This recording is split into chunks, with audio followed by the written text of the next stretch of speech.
Bismillahirrahmanirrahim. Bağışlayan və mehriban Allahın adı ilə.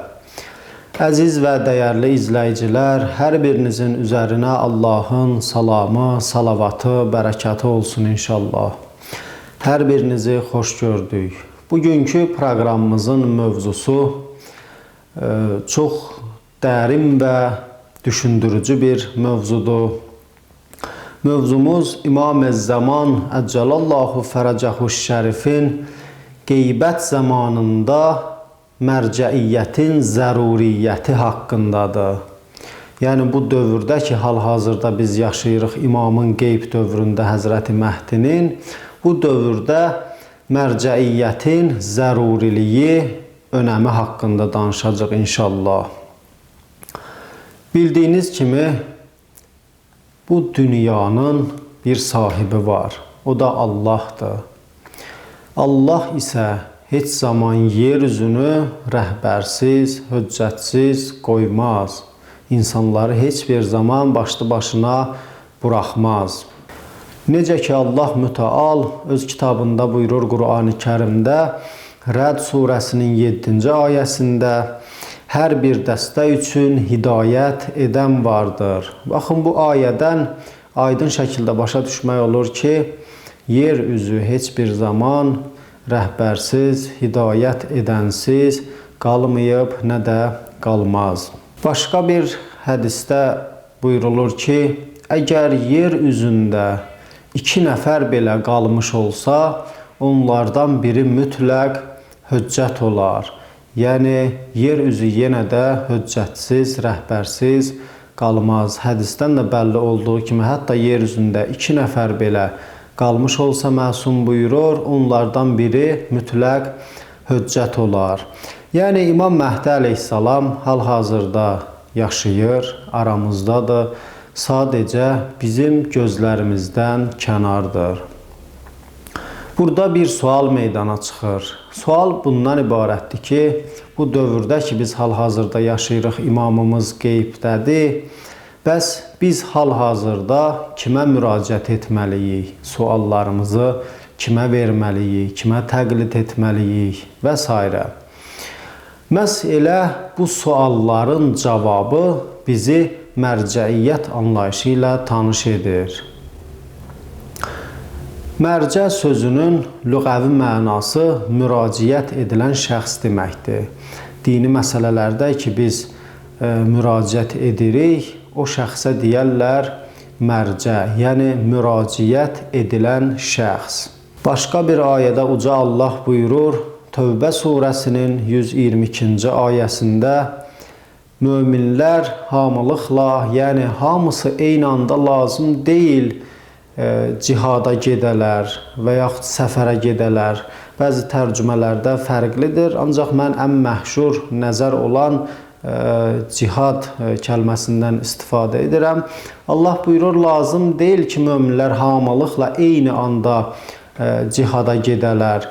Bəlkə neynəsinlər, onlardan bir dəstə qalsın, dinini dərindən öyrənsin, yəni ki, dinində fəqih olsun, ta nəyə görə?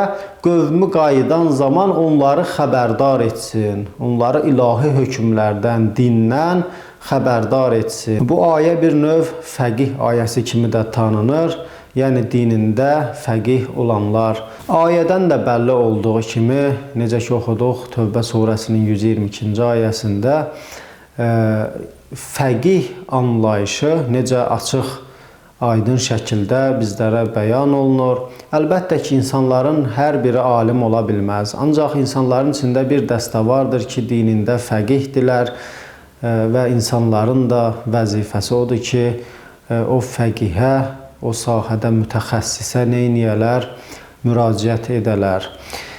Haqqında ki, danışdığımız İmam Məhdi əleyhissalamın qeybət dövrüdür. Mən elə bir hədisi də Həzrəti İmam Məhdi əleyhissalamın özündən demək istəyirəm ki, Şeyx Tusinin Əl-Qeybə kitabında, yaxud Şeyx Sədqun Kəmaluddin və Tamam-ı Nemə kitablarında aydın şəkildə rast gəlmək olur bu hədisə. İmam Məhdi əleyhissalam buyurur, baş verən hadisələrdə bizim hədislərimizi rəvayət edənlərə müraciət edin. Onlar mənim sizə höccətimdir. Mən də Allahın höccətiyəm. Baxın, Həzrəti Məhdi əleyhissalamın öz hədisindən də aydın şəkildə başa düşmək olur ki, yer üzü heç bir zaman, hətta imamın qeyb dövründə belə höccətsiz qalmır. Necə ki, əvvəldə bir-iki ayə oxuduq. Əlbəttə, bu haqda ayələr və hədislər genişdir, çoxdur. Ancaq biz bir-ikisini dedik və kifayətləndik. Allah da buyurdu ayələrində, Məsum da buyurdu hədisində ki, yer üzü heç bir zaman höccətsiz qalmayıb, nə də qalmaz. Bu məsələnin ayə və hədis tərəfləri idi. Bir də məsələyə əqli tərəfdən baxmaq mümkündür ki, sağlam bir əqlə sahib olan insan əvvəldə dediyimiz Quran ayələrini və məsumlardan hədisləri rahat şəkildə qəbul edər. Hətta nəinki qəbul etmək, ağlı ona təşviq edər, ona vacib bilər ki, bu ayələri, hədisləri qəbul etsin və ona əməl etsin. Nəyə görə? İndi inşallah onun haqqında danışacaq. Məsələn, bu cür desək, hər sahədə insanın bir mütəxəssisə ehtiyacı var. Məsələn, biz xəstələndiyimiz zaman bədənimizin hər hansı bir üzvü ağrıdığı zaman biz hara müraciət edərik? Əlbəttə bir həkimin yanına gedərik. Nəyə görə həkimin yanına gedərik? Məsələn, biz xəstələndiyimiz zaman nəyə görə bir ev təmir edən ustanın yanına getmərik və yaxud da bir avtomobil təmir edən ustanın yanına getmərik? Ona görə ki, biz getdiyimiz həkim tibb sahəsində mütəxəssisdir. Baxın, burada lazım olan kəlmə, bizə lazım olan kəlmə mütəxəssis kəlməsidir ki, zehinlərimizi yaxınlaşdıraq inşallah bu misallarla. Nəyə görə həkimin yanına gedərik? Çünki həkim tibb sahəsində mütəxəssisdir, öz işində mütəxəssisdir. Məsələn, bizim maşınımız xarab oldu. Maşınımızı apararıq ustanın yanına, ta o neynəsin, təmir etsin. Nəyə görə ustanın yanına aparırıq? Çünki usta avtomobilin təmirində mütəxəssisdir. Biz hər bir işdə mütəxəssis axtarırıq. O işin mütəxəssisini axtarırıq. Bəs dini hökmlərdə necə?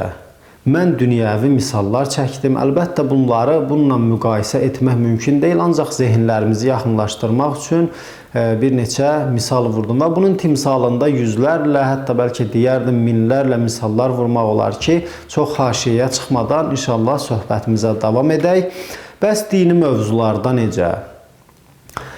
Dünyada milyonlarla, hətta milyardlarca insan yaşayır. Hər kəs öz zehnindən, öz nəfsindən, öz istədiyi kimi bir din formalaşdırsa, nə baş verər? Mərcəiyyətin zəruriyyəti haqqında başqa bir tərəfdən baxsaq, nizam və birlik haqqında deyə bilərik. Əgər mərcəiyyət olmasa, bayaq da vurğuladıq, işarə etdik, üzərindən keçdik. Əgər hər kəs öz nəfsinə görə bir din düzəltsə və o dinə əməl eləməyə başlasa, dünyada dedik milyonlarla, milyardlarla insan yaşayır. Hər kəs öz zehnindən, nəfsindən bir din formalaşdırsa, nə baş verər? Çoxlu sayda ixtilaflar baş verər, nəzm pozular, intizam pozular, birlik pozular. Birliyin pozulması isə ən böyük fəsadlara gətirib çıxarar. Başqa bir tərəfdən imtahan məsələsi ki, hal-hazırda qeybət dövründə yaşayırıq, imamın qeyb dövründə yaşayırıq. Bu, yalnız bir qeyb dövründən ibarət deyil, eyni zamanda ən böyük imtahan dövrlərindən biridir. Həqiqətən İmam Məhdi əleyhissalamın qeyb dövrü möminlər üçün ən böyük imtahan dövrlərindən biridir. Və eyni zamanda insan edə bilər ki, nəinki yalnız imtahan dövrü, bu dövrü insan ən böyük ibadət dövrünə də çevirə bilər. Bunu necə edə bilər?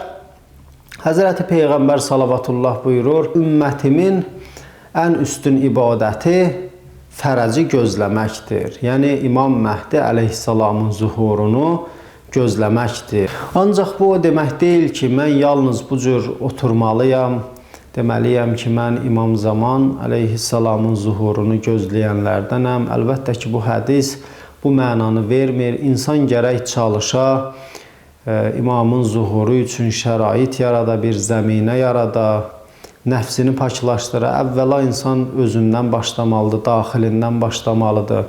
Özünü düzəltdikdən sonra ailəsini düzəltməyə çalışa, ətrafı düzəltməyə çalışa, hətta malınla, yeri gəlsə malınla, mülkünlə, canınla bu yola xidmət edə.